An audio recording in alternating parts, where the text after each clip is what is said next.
हाँ जी, नमस्कार, राधे राधे, जय श्री कृष्ण। कैसे हैं सब लोग? बढ़िया, मजे में, आनंद में। चलिए, ईश्वर आप सबको हमेशा आनंद में रखें, खूब मजे में रखें, खूब स्वाध्याय करिएगा, खूब अध्ययन करें, खूब मेहनत करें और अपने कर्म पथ पर लगातार बढ़ते चलें। दोस्तों, हम बात कर रहे थे मोहम्मद बिन तुगलक की पिछली क्लास में और साथ ही साथ हम मोहम्मद बिन तुगलक की जो योजनाएं थी और साथ ही साथ उसने कौन कौन से अभियान किए उसके बारे में हम लोगों ने चर्चा की। पहला जो अभियान मैंने आपको एक तरीके से लिखाया था, वो लिखवाया था कराचील, खुरासान, ठीक है, मध्य एशिया वाला जो प्रांत था वहां पर, ट्रांस ओशियाना का जो प्रांत था वो वहां पर जो है अभियान करना चाहता है। योजना बेचारे की फेल हो गई। पीछे कारण क्या कि बहुत बड़ी विशाल सेना बनाई उसने और विशाल सेना बनाकर लगभग 3.70 लाख सेना, और इस विशाल सेना को जो है अग्रिम भुगतान कर दिया। क्या कर दिया? अग्रिम भुगतान कर दिया। और यदि पहले पैसा मिल जाए किसी को तो फिर भैया कोई किसी का सगा नहीं होता, चले गए। ठीक है, तो बहुत बड़ा झटका था। आर्थिक व्यवस्था के रूप में भी उसके सामने बड़ी चीज आई। ठीक है, सब अगली जो हम बात करने वाले हैं, अगली बात करने वाले हैं, देवगिरी को राजधानी बनाया उसने। योजना अच्छी थी, ठीक है ना। देवगिरी को उसने क्या बनाया? अपने साम्राज्य की राजधानी बनाया। देवगिरी बोले तो महाराष्ट्र, ठीक है। इस वाले ये वाला जो भाग था, इस भाग को उसने अपना क्या बनाया? देवगिरी को राजधानी बनाया। क्या ये देवगिरी है? ध्यान रखना, देवगिरी बोले तो कहां पर? महाराष्ट्र। इसको इसने राजधानी बनाया। अब राजधानी बनाने के पीछे प्रयोजन तो अच्छा था बेचारे का। अब दो प्रयोजन थे। एक तो प्रयोजन ये था कि इब्न बतूता ने रेला में एक बात लिखी है। क्या बात लिखी है? रेला में वो बात लिखता है कि सुबह सुबह एमबीटी जब सुबह सुबह उठता था तो उठने के बाद में जब वो अपने जो है राजमहल में बैठा करता था तो इसी समय दिल्ली के कुछ लोग थे, खुरापाती लोग, है ना। और खुरापाती लोग पत्र लिखते थे। क्या लिखते थे? पत्र लिखते थे। इस पत्र में धमकियां लिखते थे। किसको? एमबीटी को, है ना। और धमकी में क्या? बाहर निकल, देख लेंगे तेरे को। क्या कर? बाहर निकल, देख लेंगे तुझे। पत्र लिखा और एमबीटी के सामने फेंक करके गायब हो जाते थे, पता ही नहीं चलता था। रोज जब सुबह सुबह उठता था तो ऐसे धमकी पर पत्र मिलते थे। किसको? मोहम्मद बिन तुगलक को। अब जब रोज रोज बेचारे किसी जीव को, किसी को धमकी भरे पत्र मिले तो मामला खराब होगा कि नहीं होगा? डर लगेगा कि नहीं लगेगा? तो पहला कारण तो ये मिलता है कि साहब उसने देवगिरी को राजधानी इसलिए बनाया। इब्न बतूता अपने रहला नामक ग्रंथ में लिखता है कि दिल्ली के जो लोग थे वो सुल्तान को धमकी भरे पत्र लिखते थे और एमबीटी उन्हें दंड देना चाहता था, इसलिए अपनी दिल्ली से राजधानी स्थानांतरित कर दी उसने। किसको? देवगिरी को। ये लगभग 1327 की बात है ये। दूसरा, मैंने आपको कहा कि मोहम्मद बिन तुगलक के शासनकाल में लगभग 24 प्रांत थे, सर्वाधिक प्रांत थे। सर्वाधिक प्रांत किसके शासनकाल में? मोहम्मद बिन तुगलक के शासनकाल में 24 प्रांत थे साम्राज्य में। सुदूर दक्षिण तक दिल्ली का जो है, दिल्ली सल्तनत का प्रसार हो चुका, उत्तर में भी प्रसार हो चुका। तो इसलिए उसने सोचा कि यार, क्योंकि सभी जगह एक व्यवस्थित रूप से शासन संचालित नहीं हो रहा था, इसलिए उसने सोचा कि यार इधर से भी सेंटर, केंद्र बिंदु पड़ेगा और इधर से भी क्या पड़ेगा? केंद्र बिंदु पड़ेगा। इसलिए देवगिरी को अपना क्या बना लिया? राजधानी बना लिया, ताकि दोनों के, इधर और इधर दोनों तरफ से हम जब केंद्र में रहेंगे तो अपने शासन को बहुत अच्छे से हम लोग क्या कर सकते हैं? संचालित कर सकते हैं। तो ये बड़ा कारण माना जाता है देवगिरी को राजधानी बनाने के पीछे।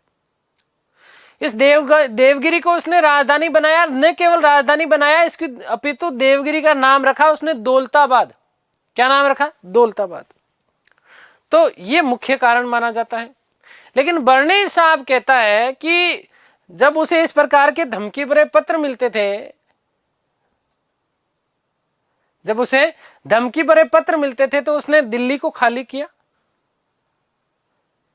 और दिल्ली को खाली करने के बाद में ये बातें दोनों जगह मिलती है। देखो, रेला में भी इसका उल्लेख है और बर्नी भी इसका उल्लेख करता है कि दिल्ली को खाली करा और खाली करने के बाद में देवगिरी राजधानी स्थानांतरित की और देवगिरी राजधानी स्थानांतरित करने के बाद में उसने संपूर्ण दिल्ली की तलाशी लेने के आदेश दिए। संपूर्ण दिल्ली वीरान हो गई। जब वहां पर तलाशी ली गई तो वहां पर केवल और केवल एक अपंग व्यक्ति, एक बिल्ली और एक कुत्ता मिले, है ना, इसके अलावा कोई नहीं मिले। तो ये योजना भी इसकी एक तरीके से क्या हो गई, असफल हो गई। ये योजनाएं भी इसकी क्या हो गई, असफल हो गई। किसकी, मोहम्मद बिन तुगलक की। ठीक है, तो ध्यान देना। हम बात कर रहे थे एमबीटी की योजनाएं।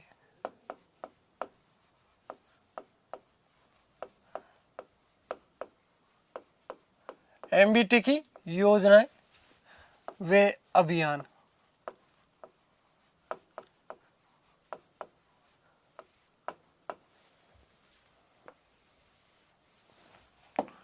नंबर 2, पहली बात हम लोग कर चुके। ठीक है, तो देवगिरी को राजधानी बनाना।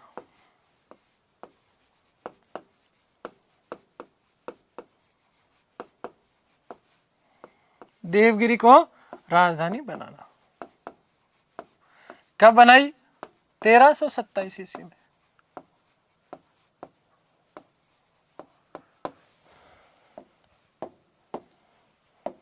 ध्यान दीजिएगा कि एमबीटी ने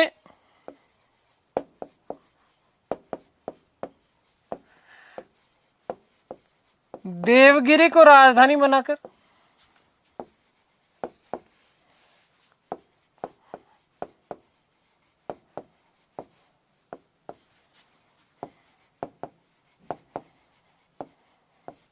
उसका नाम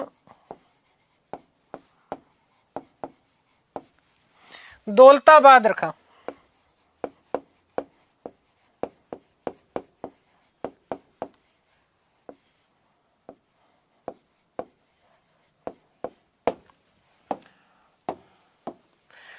राजधानी बनाने के पीछे उद्देश्य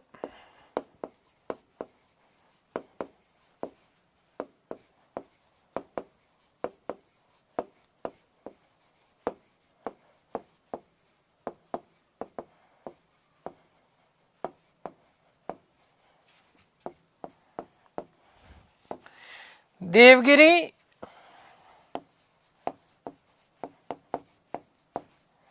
संपूर्ण साम्राज्य का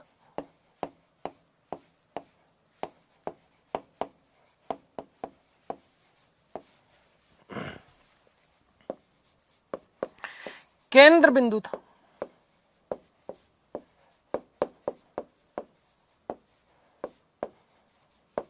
ठीक है, या फिर हम बात करें तो मध्य बिंदु था। तो वो ये ऐसे सोचता था कि यदि देवगिरी मैंने राजधानी स्थानांतरित कर दी तो मैं अपनी शासन व्यवस्था को यहाँ से बहुत अच्छे से क्या कर सकता हूँ, संचालित कर सकता हूँ। अगली बात समझिए, लेकिन इसकी ये योजना भी बेचारे जीव की क्या हो गई, असफल हो गई। अगली हम बात करते हैं सांकेतिक मुद्रा की। किसकी बात, सांकेतिक मुद्रा चलाई 1327 ईस्वी में। अब सांकेतिक मुद्रा चलाई कब, सांकेतिक मुद्रा 1327 ईस्वी में चलाई है। क्या चलाया इसने, चांदी का जो सिक्का था, इस चांदी के सिक्के के स्थान पर तांबे का सिक्का, इन दोनों का मूल्य उसने क्या कर दिया, बराबर कर दिया। अब इसके पीछे सबसे बड़ा कारण क्या माना जाता है, एक तो मैंने आपको बताया कि जो खुरासान अभियान करने वाला जो था, उस खुरासान अभियान के लिए चूंकि वो सेना का गठन कर रहा था और सेना को उसने अग्रिम वेतन का भुगतान देना प्रारंभ। भाई 3.70 लाख की जब सेना इकट्ठी होगी तो इसका मतलब कोई 1-2-4 महीने का तो खेल है नहीं, सालों लंबा कार्य चला था। आगे की जो है दूरगामी योजना थी वो उसकी। तो कुछ मुख्य कारण माने जाते हैं, जैसे एक तो खुरासान अभियान के लिए जब वो सेना का गठन कर रहा था तो सैनिकों को अग्रिम वेतन दिया, इससे उसका बेचारे जीव का क्या हो गया, खजाना खाली हो गया। क्या हो गया, खजाना खाली हो गया। इसने कांसे का टंका, कांसे का या तांबे का, एक बात करते हैं, तांबे का जो टंका चलता था इसका मूल्य चांदी के टंके के बराबर कर दिया। चांदी के टंके के बराबर कर दिया। अब सबसे बड़ा कारण क्या, इसकी दूरगामिता को देखो। कहीं कहीं ये उल्लेख भी मिलता है, क्योंकि उस समय, जिस समय की हम बात कर रहे हैं 1327 ईस्वी की, उस समय विश्व में चांदी की कमी थी। 14वीं जो शताब्दी है, इस 14वीं शताब्दी में विश्व में चांदी की कमी मानी जाती है, और इसी कारण उसने सोने और चांदी जैसी बहुमूल्य धातुओं के शरण होने के कारण वो ऐसा उसने सोचा कि साहब ये बहुमूल्य धातुएं हैं और इनका शरण हो रहा है, तो क्यों ना मैं जो मेरा तांबे का टंका चल रहा है उसका मूल्य मैं चांदी के टंके के बराबर कर दूं, चांदी के टंके के बराबर कर दूं, तो दोनों का मूल्य एक हो जाएगा। तो मूल्य एक हो जाएगा तो चांदी जैसी जो बहुमूल्य धातु है, वो बहुमूल्य धातु का शरण होने से क्या हो जाएगा, बच जाएगा। तो बहुत बड़ी मात्रा में कांसे के टंके बनाए गए, तांबे के टंके बनाए गए। व्यापारियों ने कांसे के टंके लेने से मना कर दिया। अब मना कर दिया, इसलिए बेचारे जीव को क्या करना पड़ा कि इस योजना को त्यागना पड़ा। लेकिन किया क्या कि सुल्तान ने स्वयं इस कांसे के टंके के बदले चांदी के टंके बांटना लोगों को स्टार्ट कर दिया। लोगों ने बहुत बुरी तरीके से लूट लिया।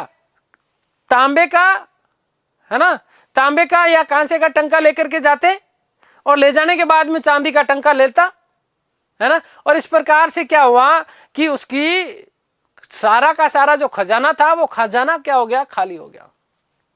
बर्नी का बहुत महत्वपूर्ण कथन मिलता है यहाँ पर। बर्नी कहता है कि प्रत्येक हिंदू का घर टकसाल बन गया था। और तुगलकाबाद बोले तो अभी हमने देवगिरी की बात करी, क्या नाम रख दिया था इसका, तुगलकाबाद, माफ करना दौलताबाद, ठीक है ना। तो यहां पर उल्लेख मिलता है कि तुगलकाबाद जो कि गयासुद्दीन तुगलक ने बनाया था, यहां पर वहां के जो हिंदू निवासी थे उन हिंदुओं के निवासियों के घर के सामने कांसे के टंकों का पहाड़ बन गया था। फर्जी बना बना करके, नकली बना बना करके जो है इस एमबीटी को लोगों ने लूट लिया, बेचारे जीव को। और इसलिए एक इतिहासकार हुए जिनका नाम था एडवर्ड थॉमस।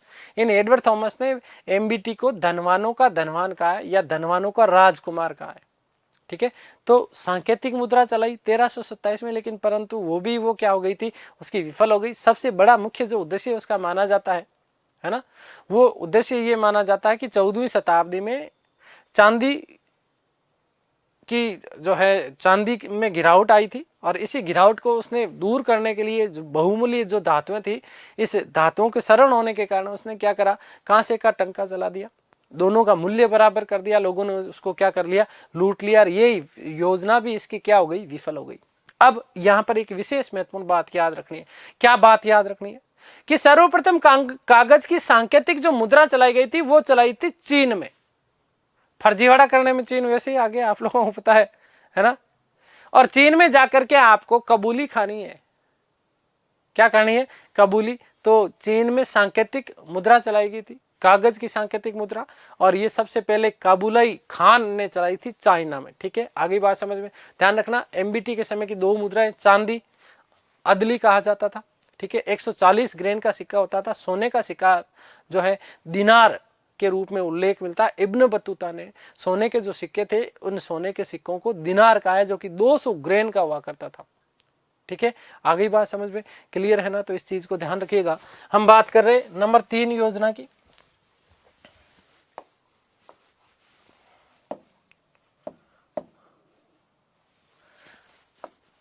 सांकेतिक मुद्रा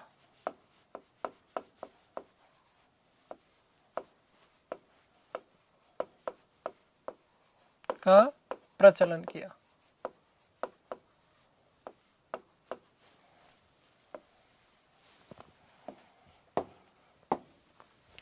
कारण क्या था, तो 14वीं शताब्दी में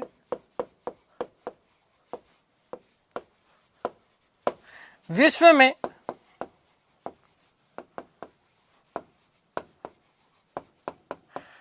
चांदी की कमी थी।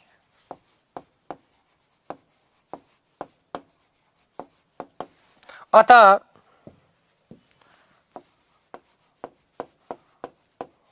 एमबीटी ने सोने व चांदी जैसी बहुमूल्य धातुओं को सोने व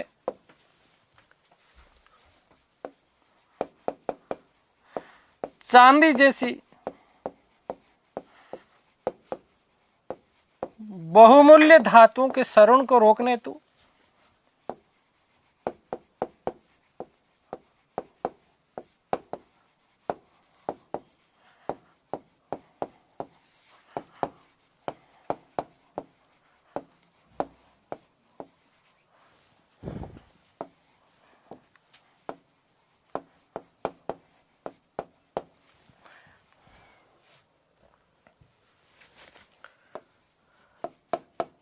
तांबे के टंके का मूल्य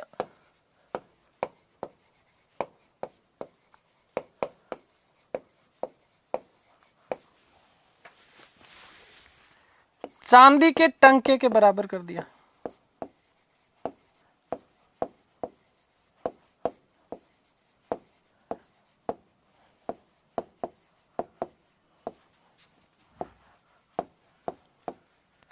अब देखो, आप लोगों के दिमाग में, कई लोगों के दिमाग में आ रहा होगा कि भाई तांबे का सिक्का तो जीतल कहलाता था, लेकिन जीतल नहीं, चांदी का सिक्का टंका कहलाता था, इसलिए उसका मूल्य बराबर किया तो इसका नाम भी बदल करके क्या हो गया, टंका हो गया। सांकेतिक मुद्रा है। क्या है? सांकेतिक मुद्रा है। आगे बात समझ में क्लियर है? तो 1327 लोगों ने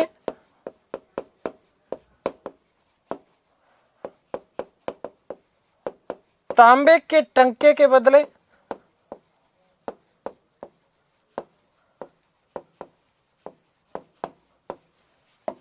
सुल्तान से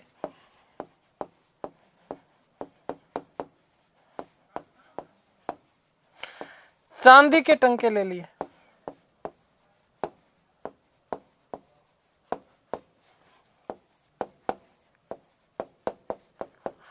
वे लूट लिया। तो योजना क्या हो गई? असफल हो गई। नोट लगा के लिख रहा हूं एक लास्ट बात कि सर्वप्रथम कागज की सांकेतिक मुद्रा,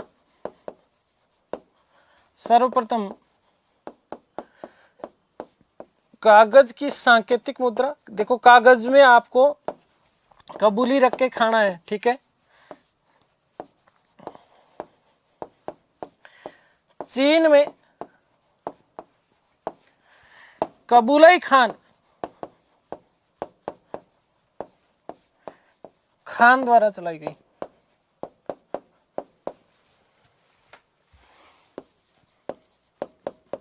ठीक है, तो ये बात विशेष रूप से आप लोग ध्यान रखना।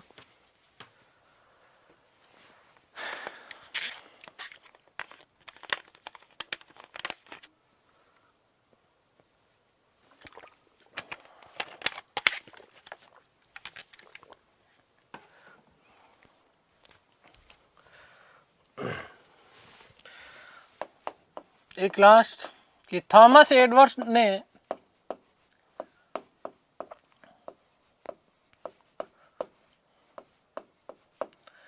एमबीटी को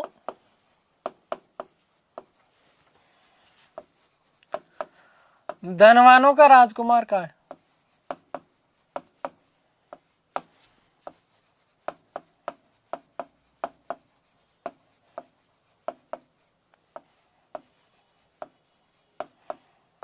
क्या कहा है? धनवानों का राजकुमार।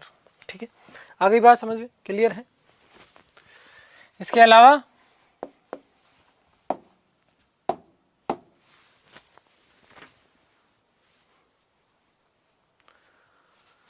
एमबीटी की मुद्राएं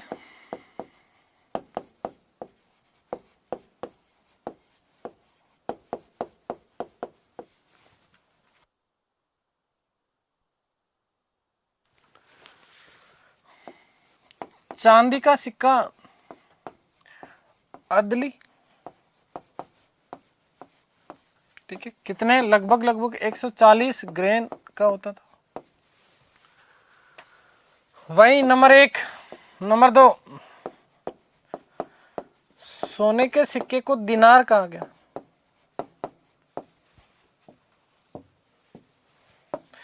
याद रखिएगा कि इब्न बतूता ने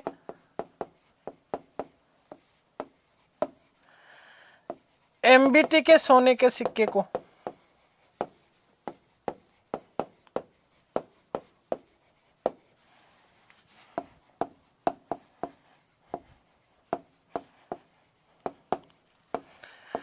दिनार की संज्ञा दी है।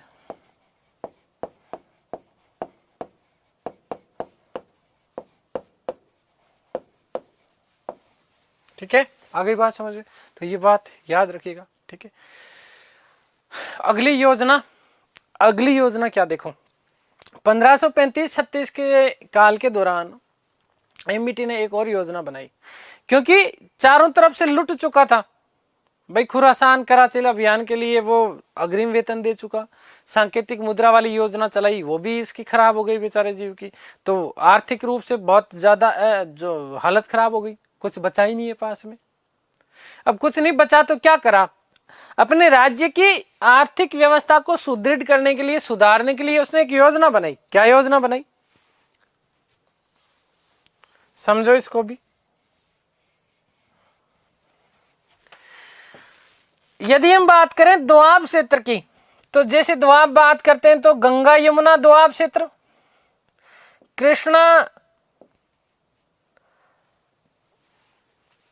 और तुंगभद्रा नदी का दोआब क्षेत्र, इधर ये पंजाब है ना, ये पूरा का पूरा जो दोआब क्षेत्र था जहां पर भूमि उपजाऊ थी, है ना, इन समस्त दोआब क्षेत्रों में एमबीटी ने क्या किया, एमबीटी ने यहाँ का जो दोआब क्षेत्र था, दोआब का मतलब समझते हो ना, दो नदियों के बीच का क्षेत्र, ठीक है ना, भूमि उपजाऊ होती है, कृषि अच्छी होती है। अब अच्छी होती है तो उसने एक प्लान बनाया कि जो जो दोआब क्षेत्र हैं, इन दोआब क्षेत्र में हम क्यों ना एक काम किया जाए कि राजस्व बढ़ा दिया जाए। तो 1335-36 में उसने अपनी आर्थिक व्यवस्था को सुधारने के लिए दोआब क्षेत्रों में उसने क्या कर दी, कर वृद्धि कर दी। अब दुर्भाग्य देखो कि उसी समय क्या पड़ गया, अकाल पड़ गया। अब अकाल पड़ गया तो किसानों के तो खाने के लाले पड़ गए। दुर्भाग्य है ना ये, तो किसानों को खाने के क्या पड़ गए, लाले पड़ गए, हालत खराब हो गई किसान। अब किसान के पास जब उपज ही नहीं है तो वो बेचारे बढ़ावा लगान कहां से, जो लगान था वो ही नहीं दे पा रहे। तो किसानों ने इस चीज को क्या किया, विरोध किया। अब देखिएगा इस किसानों के प्रति सहिष्णुता देखिए इसके मन की, कि एमबीटी ने दिल्ली को छोड़ा और छोड़ने के बाद में गंगा नदी के किनारे जाकर के किसानों को राहत देने के लिए स्वर्गदारी नामक शिविर लगाया। मोस्ट इंपोर्टेंट प्रश्न बनता है, ध्यान से सुनना। स्वर्गदारी नामक शिविर की स्थापना की थी किसानों को राहत देने के लिए, किसने, एमबीटी ने। और न केवल शिविर लगाया, अपितु तो ऐसा कहा जाता है कि इस शिविर में लगभग 2.5 वर्ष, लगभग कितने, 2.5 वर्ष वहां पर स्वयं रहा। गंगा यमुना दोआब क्षेत्र है ना, कड़ा यूपी वाला जो क्षेत्र है, वहां पर उसने इस स्वर्गदारी शिविर की क्या की, स्थापना की। और साथ ही साथ किसानों को सहायता देने के लिए एक अकाल संहिता बनाई, जिसे क्या कहा जाता है, सोनगर कहा जाता है। क्या कहा जाता है, सोनगर। इस सोनगर की उसके द्वारा क्या की गई थी, स्थापना की थी। तो सोनगर की स्थापना किसानों की सहायता के लिए किसने की, एमबीटी ने की। ठीक है, मतलब सिर मुंडायर ओले पड़ गए, वो वाली बात हो गई। अब इसी सोनगर के तहत क्या करा, किसानों को बहुत कम दाम के ऊपर अनाज और ऋण उपलब्ध करवाया। ऋण, कृषि ऋण जो दिया जाता था, इस कृषि ऋण को बेटा जी ध्यान रखना, तकावी ऋण कहा जाता था। और ऐसा करने वाला एमबीटी संपूर्ण दिल्ली सल्तनत का प्रथम शासक था। किसानों की सहायता के लिए उसने एक नया विभाग स्थापित किया जिसका नाम था दीवान ए कोही। क्या नाम था, दीवान ए कोही। ठीक है, इस दीवान ए कोही के तहत किसानों को प्रत्यक्ष रूप से वो क्या देता था, सहायता देता था। अधिक से अधिक भूमि जो है वो कृषि कार्य में अधीन लाना इसका सबसे प्रमुख उद्देश्य था। सोनगर के माध्यम से किसानों को तकावी ऋण मिलता था। ठीक है, इसी दीवान ए कोही के अधीन ये सारे कार्य थे। और सबसे बड़ा कार्य इसने क्या किया, कि सबसे बड़ा कार्य इसने किया कि इस योजना के तहत इस विभाग में एक चीज कही कि किसानों को 60 मील का एक टुकड़ा देता था। और इस 60 मील के टुकड़े में किसानों को चक्रावर्तन पद्धति के द्वारा फसल चक्र को अपना करके फसल उगाने के लिए प्रोत्साहित किया गया। इस प्रकार का कार्य करने वाला जो सुल्तान था, ये प्रथम सुल्तान कौन है? एमबीटी। लेकिन किसानों ने क्या किया? किसानों ने कुछ नहीं किया, ना तो फसल चक्र को अपनाया, तकावी ऋण लिया बेचारे जीव से, और तकावी ऋण लेने के बाद में उसको क्या कर लिया? लूट लिया। ठीक है, तो ये योजना भी इसकी क्या हो गई? असफल हो गई। क्या हो गई? असफल हो गई। तो चारों तरफ से असफलता ही असफलता मिली थी। ठीक है, चारों तरफ से क्या मिली इसको? असफलता ही असफलता मिली। देखिएगा,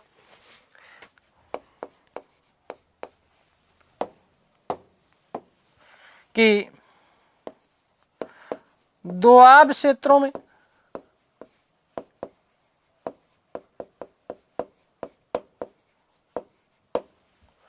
कर वृद्धि,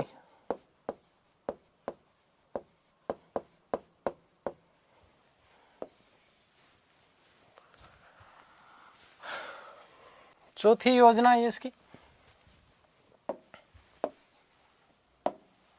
नंबर 4, 1335-36।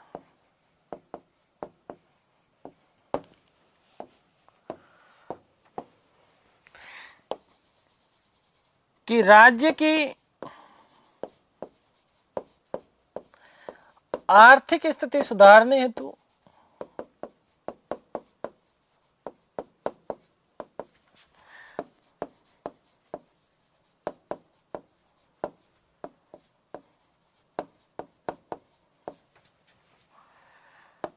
एमबीटी ने दोआब क्षेत्रों में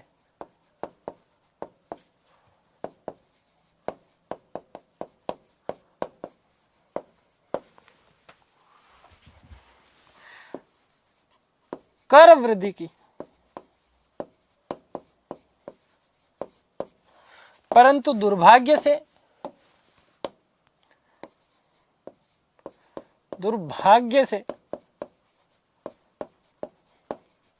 अकाल पड़ गया। दुर्भाग्य से क्या हुआ? अकाल पड़ गया।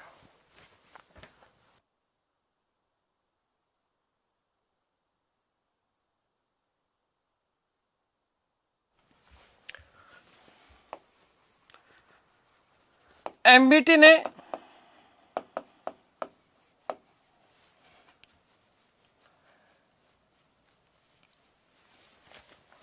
दिल्ली को छोड़कर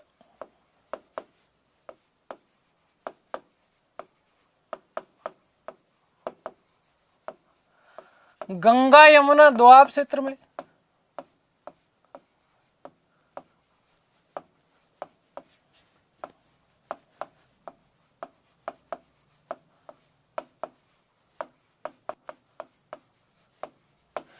किसानों को राहत देने हेतु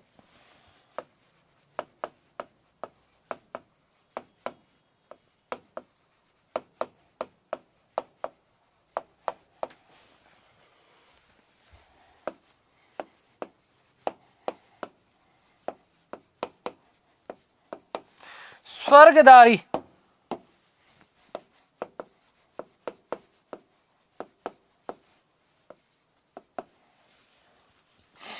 नामक शिविर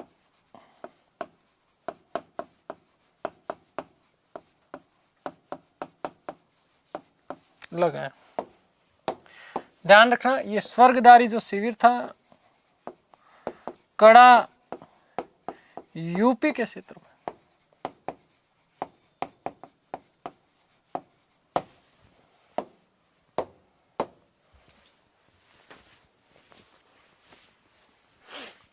किसानों की सहायता हेतु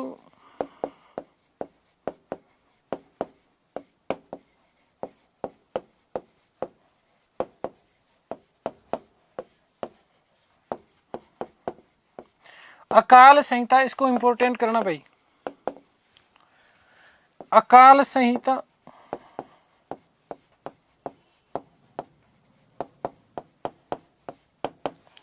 सोनगढ़ की स्थापना की।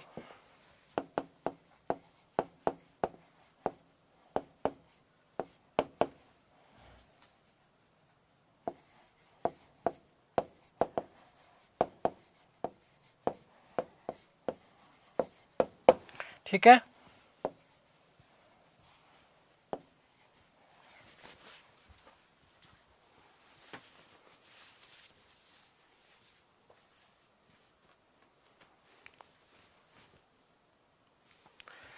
किसानों को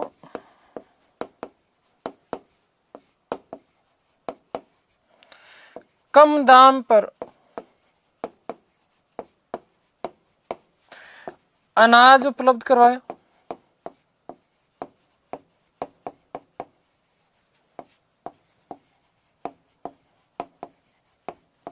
वह तकावी ऋण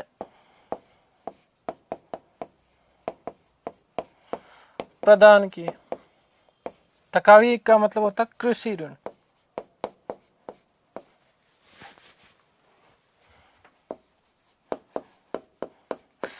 ऐसा करने वाला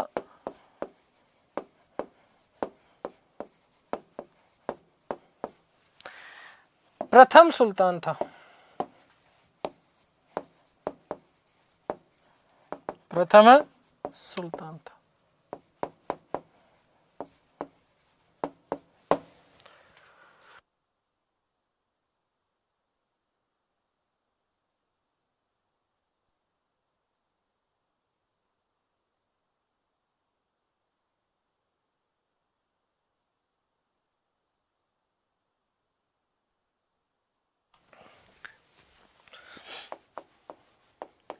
किसानों की सहायता हेतु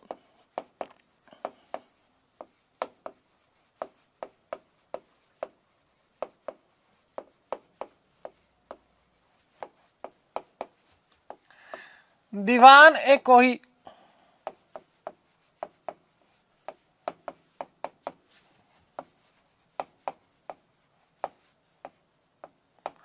नामक नवीन कृषि विभाग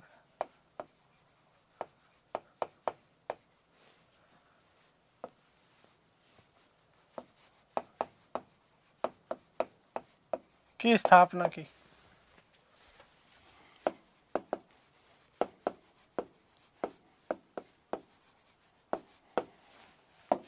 इसके तहत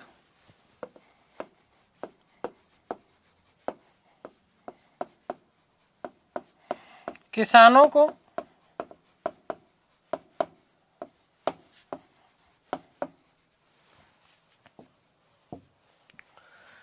साठ मील लंबा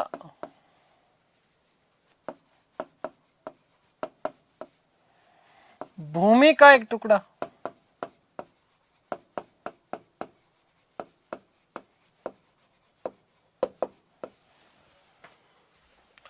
इंपोर्टेंट करना है, इसको भी प्रदान किया जाता था।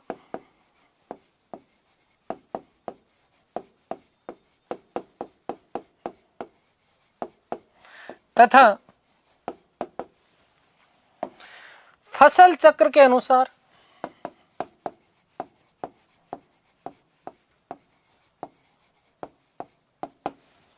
जिसे हम क्या बोलते हैं, चक्रावर्तन।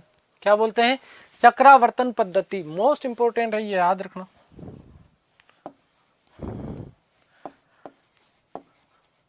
चक्रावर्तन पद्धति एग्जामिनर ऐसे ही फांसता है ये।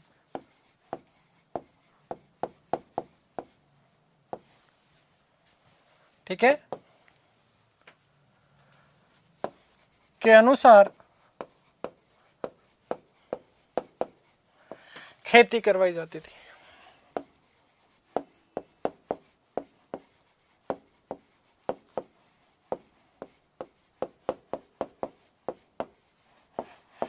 ध्यान रखना दोस्तों, ऐसा करने वाला प्रथम सुल्तान था। ऐसा करने वाला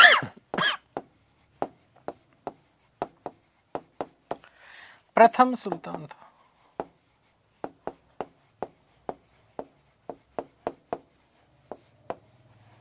प्रथम सुल्तान था।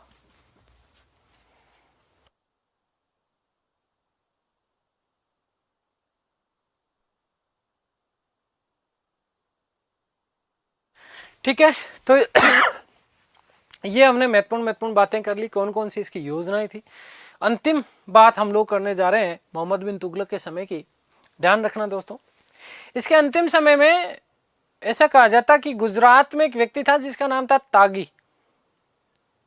इस तागी ने विद्रोह कर दिया एमबीटी के विरुद्ध, और इसका दमन करने के लिए एमबीटी खुद मोहम्मद बिन तुगलक स्वयं गुजरात जाता है।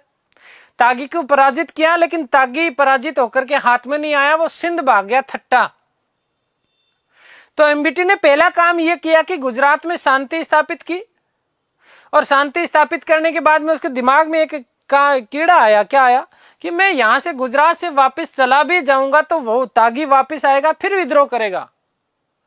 तो इस तागी को पूर्ण रूप से समाप्त करने के लिए, इसका पूर्णतः दमन करने के लिए वो सिंध थट्टा जाता है, परंतु बीच में ही रास्ते में बीमार हो जाता है। 20 मार्च 1351 को इस एमबीटी की क्या हो जाती है, मृत्यु हो जाती है। और बाद में इसे भी कहां पर दफना दिया जाता है, तुगलकाबाद में, जहां गयासुद्दीन तुगलक को भी वहीं पर दफनाया गया था। तो इसकी मृत्यु के बाद बदायूं ने एक बात कही कि अंततः सुल्तान को अपनी प्रजा से और प्रजा को अपने सुल्तान से मुक्ति मिल गई। क्या मिल गई? मुक्ति मिल गई। एक चीज विशेष और ध्यान रखना कि हमने कराचिल सैन्य अभियान की बात करी थी, उस समय मैंने आपको बताया था कि भारत और चाइना वाला क्षेत्र, हिमालय के तराई का क्षेत्र जो आधुनिक कुमायूं जिले में स्थित है, तिब्बत वाली जो श्रेणी है ना, वहां पर जब इसने कराचिल अभियान किया था, तो इस कराचिल अभियान का इसका मुख्य उद्देश्य क्या था? चीनियों की बढ़त रोकना। तो एक तरीके से ध्यान से सुनना कि दिल्ली सल्तनत का प्रथम ऐसा सुल्तान था, दिल्ली सल्तनत का प्रथम ऐसा सुल्तान था जिसने विदेशी आक्रमण रोकने का प्रयास किया। अब ये योजना भी बेचारे की इसकी क्या असफल हो गई थी। कैसे असफल हुई? चीनियों का प्रभाव हो रहा था कुमायूं हिमालय वाले क्षेत्र में, और उस प्रभाव की जब सूचना मिलती है एमबीटी के, तो एमबीटी ने क्या करा, 10,000 लोगों की एक सैनिक टुकड़ी भेजी। अब एमबीटी बावली बूच, उसे पता ही नहीं था कि वहां पर बहुत भयानक सर्दी होती है ना, है जैसे कि जैसे भेज दिया। तो इसके जो 10,000 सैनिक थे ना, ये तिब्बत की ठंड और बर्फबारी में पूरी की पूरी सेना मर गई। ऐसा कहा जाता है कि 10,000 में से केवल और केवल 10 सैनिक ही शेष बचे थे। ठीक है, तो कुछ तो ठंड से मर गए, कुछ वहां पर प्लेग जो बीमारी फैली हुई थी, क्योंकि जब लाशें दबी वहां पर, तो वहां से प्लेग भी फैल गया था। तो उस कारण भी जो है क्या है कि सेना मर गई थी, केवल 10 सैनिक लौटे थे। ठीक है, तो ये बात भी आप लोग विशेष रूप से ध्यान रखना। ठीक है, अन्य महत्वपूर्ण तथ्य लिख रहे हैं हम लोग।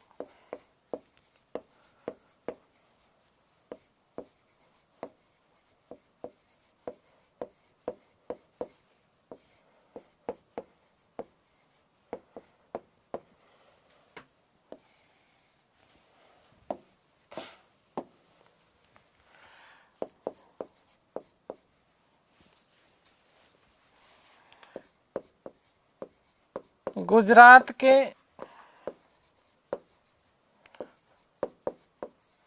विद्रोह का दमन।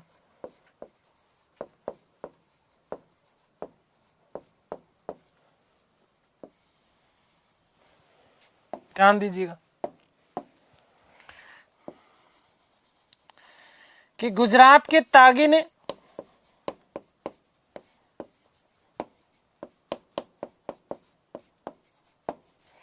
एमबीटी के विरुद्ध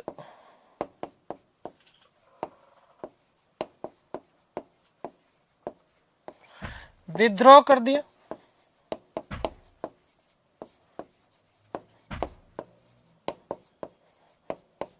दमन करने हेतु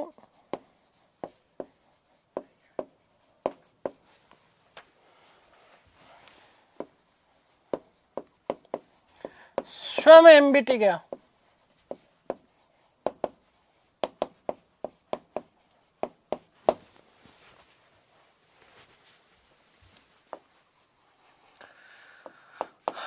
तागी पराजित होकर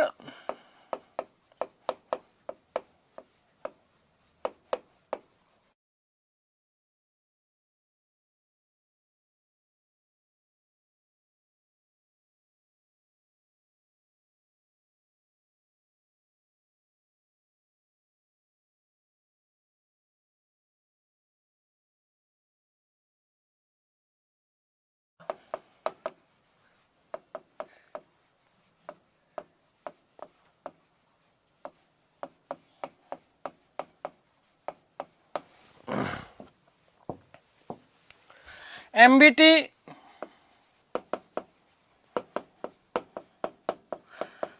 तागी का पूर्णतः दमन करने हेतु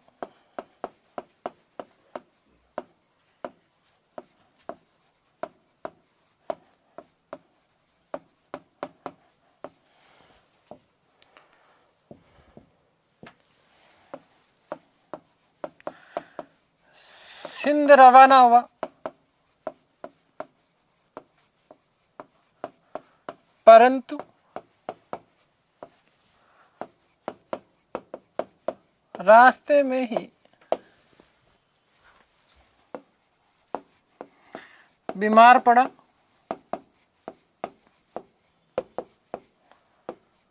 20/3/1351 ईस्वी को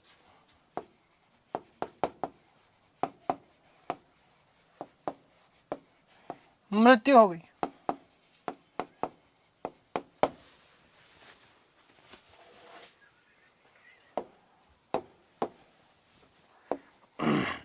एमबीटी को तुगलकाबाद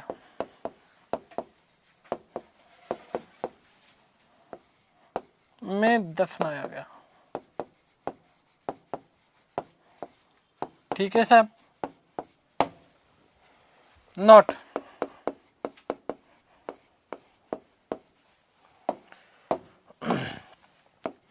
एमबीटी द्वारा किए गए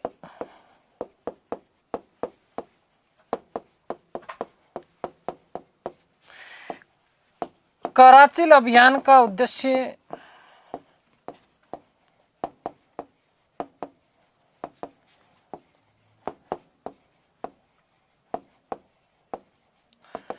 कुमायूं हिमालय में, ये वर्तमान है बेटा, कुमायूं हिमालय,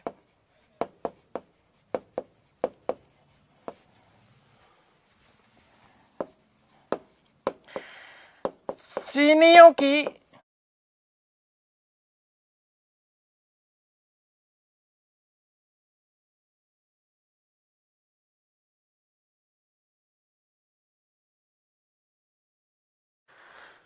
ध्यान रखना इसमें है ना, तिब्बत श्रेणी है ये, तिब्बत श्रेणी।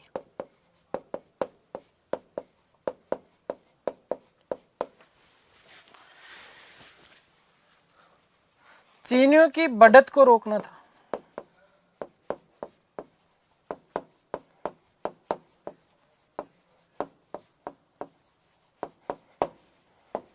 तो याद, मोस्ट इंपोर्टेंट बात, किस प्रकार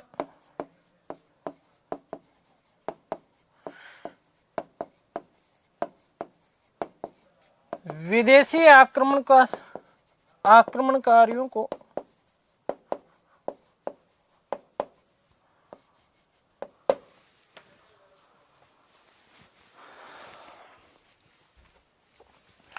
रोकने का प्रयास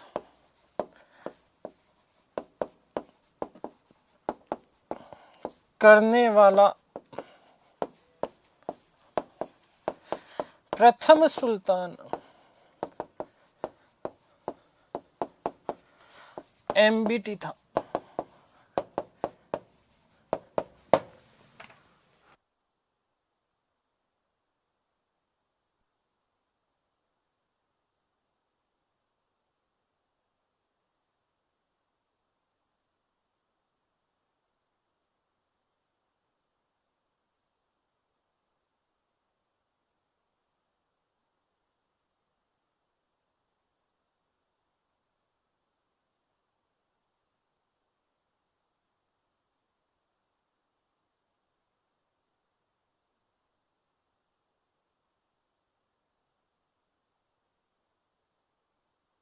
अब दो सबसे महत्वपूर्ण बातें और देखो, ध्यान से सुनना, कि मोहम्मद बिन तुगलक ने जकात कर को लेकर छोड़ करके बाकी सारे के सारे जितने भी कर जो थे, इन समस्त करों को उसने क्या कर दिया था, माफ कर दिया था। पहला महत्वपूर्ण तथ्य बनता है कि जकात के अलावा समस्त कर जो है माफ कर दिए, जजिया और जकात।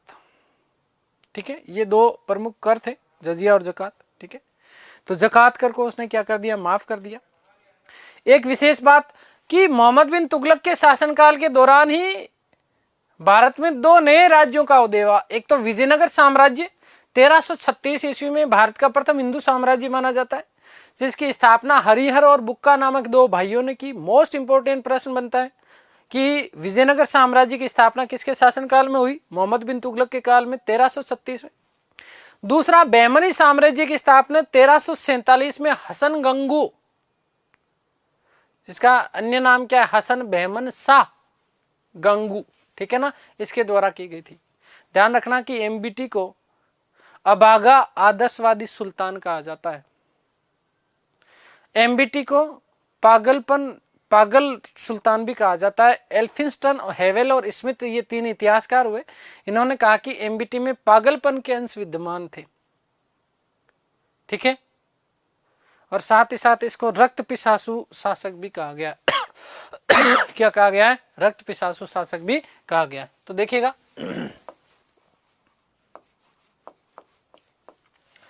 कि इंपॉर्टेंट है, इसको याद रखना। एमबीटी के शासनकाल के दौरान ही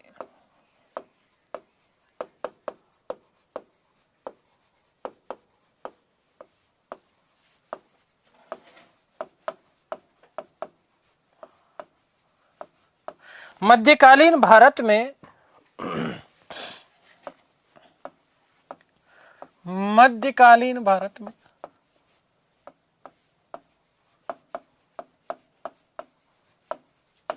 दो नए राज्यों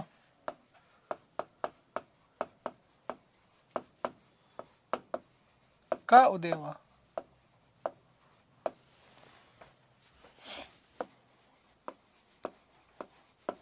नंबर 1, विजयनगर साम्राज्य।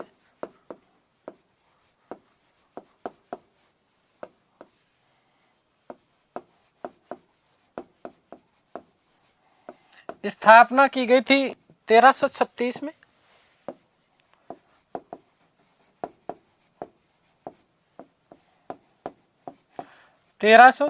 ईस्वी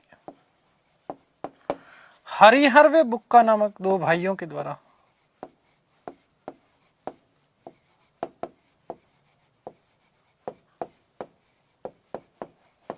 हिंदू राज्य था। नंबर 2, बहमनी साम्राज्य, मुस्लिम साम्राज्य था ये, ठीक है। 1347 ईस्वी में स्थापना 1347 ईस्वी में हसन गांगू के द्वारा।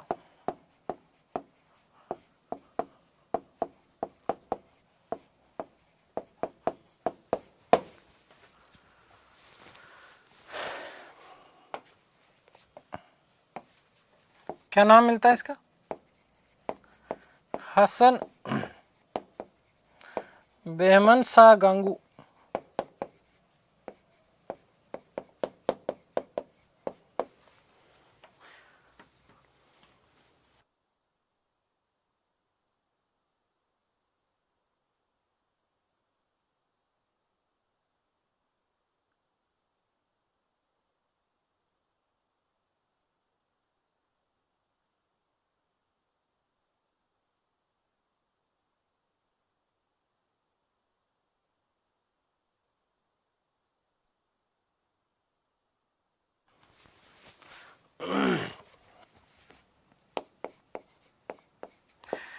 ध्यान रखिएगा, इंपॉर्टेंट है ये भी,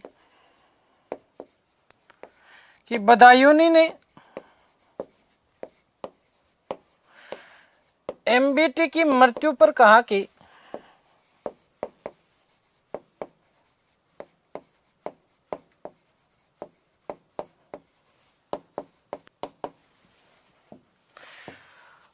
अंततः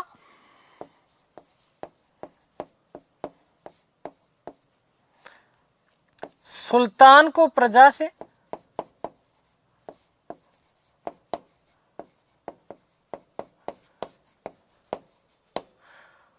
व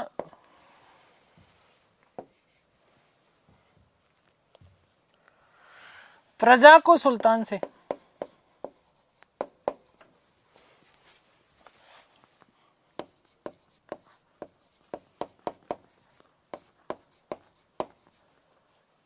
मुक्ति मिल गई, मुक्ति मिल गई।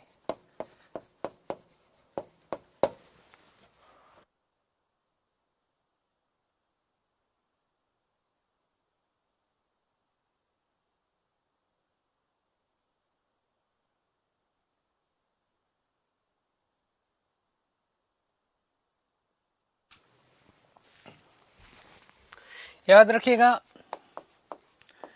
कि एमबीटी को अभागा आदर्शवादी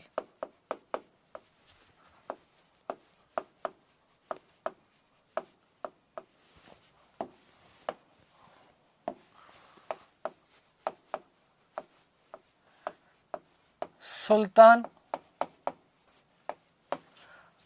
रक्त पिसासु या पिपासु,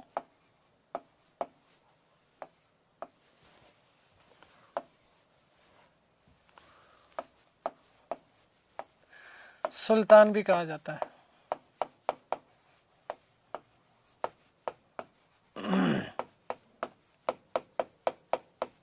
अब इसके पीछे कारण क्या है? इस बेचारे जीव ने, अपन ने इनकी इतनी योजनाओं के बारे में पढ़ा, यदि एक भी योजना इसकी सफल हो जाती तो मामला कुछ अलग ही होता। आगे बात समझ में? तो इसने खूब बनाई योजनाएं, तो खूब बनाई, लेकिन वो योजना, कोई भी एक भी योजना जो है क्रियान्वित नहीं हो पाई। तो इसलिए इसको अभागा आदर्शवादी सुल्तान कहा जाता है। क्या कहा जाता है? अभागा आदर्शवादी सुल्तान। एक चीज लास्ट बात केवल याद रखना कि ये एमबीटी जो था वो बहुत अच्छा श्रुति लेखक था। श्रुति लेखक का मतलब उसको लेखन जो है, लेखन करने का बहुत ज्यादा ही उसको क्या था, रुचि थी। तो ये हमने बात कर ली किसकी? मोहम्मद बिन तुगलक की। अगली जो हम बात करेंगे वो हम बात करेंगे फिरोज शाह तुगलक की।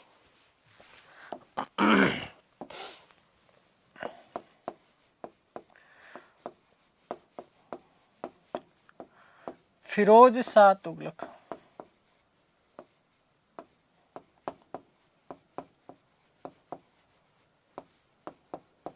बहुत महत्वपूर्ण है। अकबर का अग्रगामी कहा है? एल्फिंस्टन ने। उसके पीछे कारण है, ठीक है ना, अभी बात करेंगे इसके बारे में। इसके पहले तो शासनकाल की बात करें तो 1351 से लेकर के 1388 तक का शासनकाल है वो किसका है? फिरोज शाह तुगलक का। किसका है? फिरोज शाह तुगलक का। आगे बात समझे, अब ध्यान से सुनना।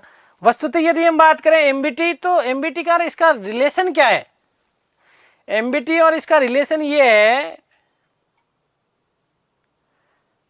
चूंकि एमबीटी के कोई संतान नहीं थी, एमबीटी की कोई भी संतान थी नहीं। अब संतान नहीं थी तो उसके बाद में शासक कौन बने? तो एमबीटी का चचेरा भाई था कौन? फिरोज शाह तुगलक, जो कि वस्तुतः इसके पिता का नाम मिलता है रज्जब। गयासुद्दीन तुगलक का भाई, जिसका नाम क्या था? रज्जब। इस रज्जब का पुत्र हुआ करता था कौन? फिरोज शाह तुगलक।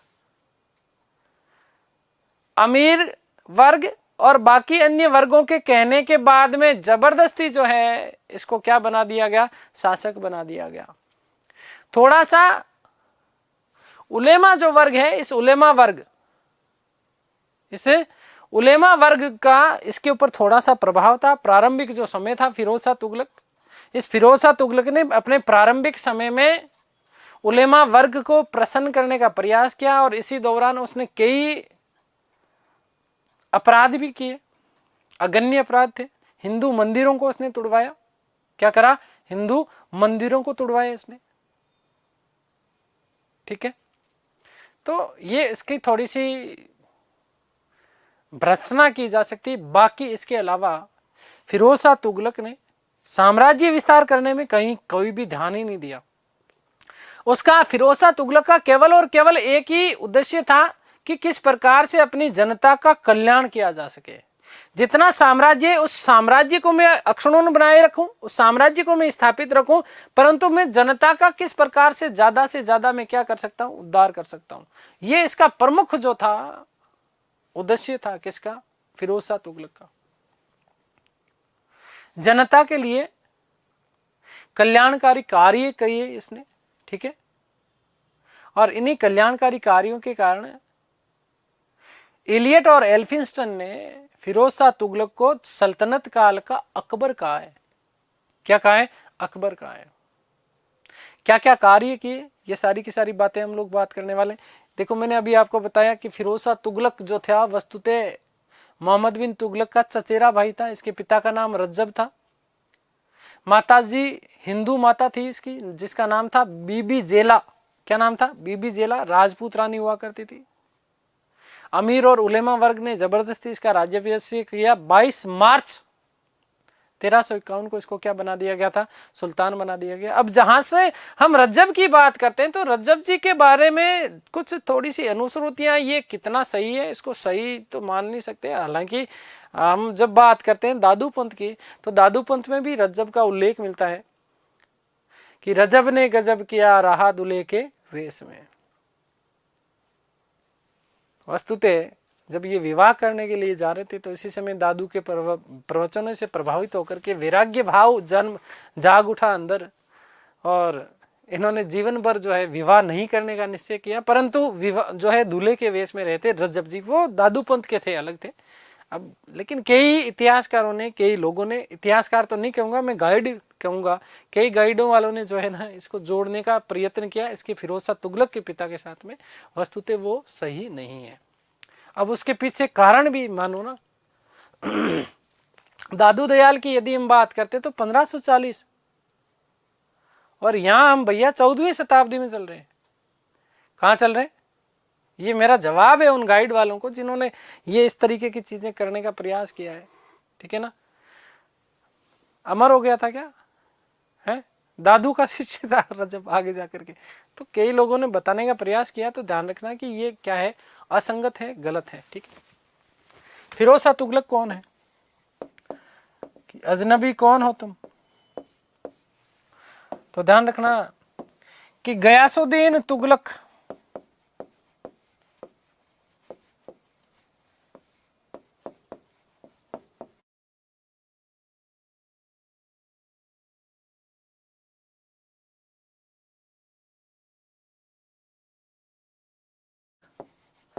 रज्जब का पुत्र था।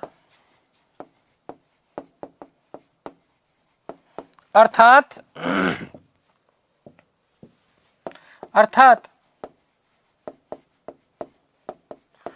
मोहम्मद बिन तुगलक MBT का चचेरा भाई था।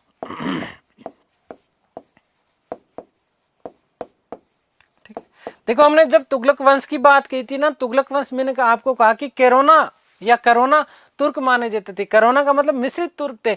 माता हिंदू होती थी, पिताजी जो है वो क्या होते थे? तुर्क होते थे। आगे भी समझ में क्लियर है ना? तो फिरोज शाह तुगलक का चचेरा भाई है कौन? माफ करना, मोहम्मद बिन तुगलक का चचेरा भाई था कौन? फिरोज शाह तुगलक। शासनकाल का समय लिख देता हूं, देखो 1351 से लेकर के 1388 ईस्वी। माता का नाम लिख देता हूं, माता बीबी जेला। बीबी जेला, याद रखिएगा कि राजपूत रानी थी। राजपूत रानी।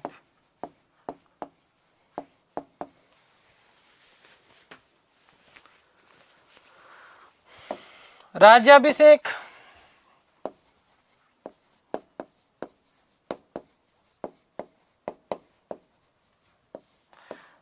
22 मार्च 1351 ईस्वी को अमीर व उलेमा वर्ग, अमीर व उलेमा वर्ग के अनुरोध पर